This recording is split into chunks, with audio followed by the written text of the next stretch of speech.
Morning. It's Monday, April 1st, April Fool's Day. April Fool's Day has been canceled in light of the coronavirus, just to let everyone know. I want to fill in students a little bit more on some of the information I've received in the last couple days. First, let me start with seniors. Seniors, I'd like to talk to you about the waivers that have been granted from the state superintendent. And there is some very important language in here that you need to be aware of.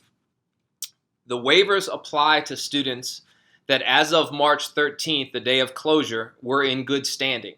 Good standing equates to passing the class. So if you were in good standing, the waivers that I'll mention here in a minute apply to you. If you were not in good standing and you were failing the course, you need to connect with your teacher right now and figure out how you can get in good standing so that you can graduate with the credit and or the waiver that you need as we move forward.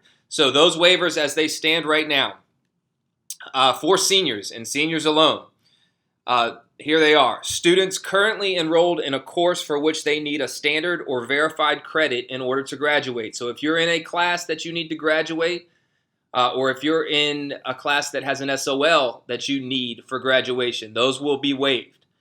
The second waiver, students who have successfully completed a course for graduation but had not yet received the verified credit. So if you completed a class in the past, maybe as an example, it would be US VA history, but you didn't pass the SOL for that course, if you had already passed that class, the waiver would apply for that SOL. So you would not need to take and pass that SOL now for seniors. The third waiver, students who have not completed the student selected test, that would be waived for you.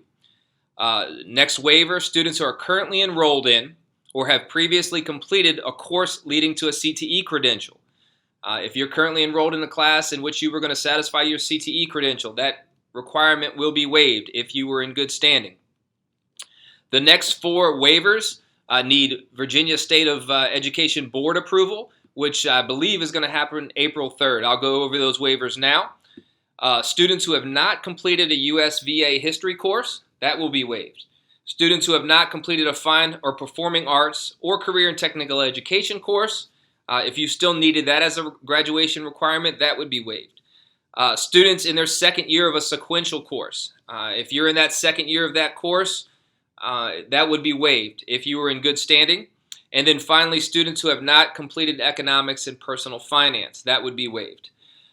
Those are the waivers that are available for seniors that were in good standing. That's an important part of the language. If you were not in good standing, then you need to reach out to your teacher. You need to connect with them. They're trying on their end to connect with you. Make sure that you find yourself in good standing here very shortly. That brings me back to a point that I mentioned in the last video. Make sure that you are checking your emails daily. Teachers have been instructed to communicate with you between the hours of 9 a.m. and 11 a.m. Monday through Friday. That's the only time they'll communicate with you. It is imperative that you check your email and you get back to them as best you can. If that form of communication doesn't work for you, they're also trying to do other things. Google Classroom. They can give you a phone call. Any form of communication that is availed to you, they will try to use. Also, we have the packet pickup system here at the high school. The packet pickup system is going to be as such. We will start that on Monday, April 6th. If you come by the high school in the front of the building where the main office is located, we will have packets for distribution. You just need to drive up, stay in your vehicle. Somebody will be out there asking you who your teachers are, and we will give you a packet of work for each one of your teachers to complete. That'll be in the front of the building. Meal pickup still is on the cafeteria side of the building. Meal pickup is Monday, Wednesday, Friday from 11:30 to 12:30. And packet pickup for academics is Mondays between 11:30 and 12:30. Now quickly, underclassmen. Underclassmen, you all do not apply for these waivers or do not have access to the waivers that I had mentioned previously.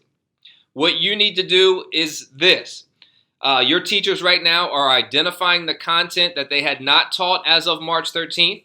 They're creating materials, whether that's in the form of virtual materials, online, Google Classroom, email, or through our packet distribution system, which I've described. They're going to push that material out to you. If you access that material and work on it, then at that point we will be allowed to issue you the standard credit for the course, and also if it's an SOL course, also issue you the verified credit if we see you accessing it on your end. All right. Finally, in this video, I want to mention that graduation is a topic on many minds right now.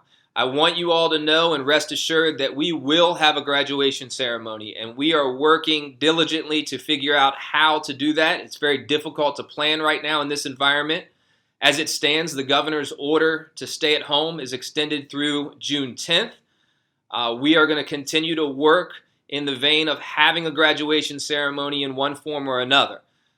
So do not worry. Our goal is to have that graduation ceremony.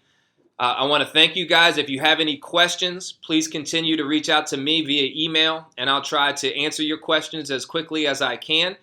I want to thank you all for working through this time. It's difficult, but we're going to get it done together. So thank you, and have a nice day.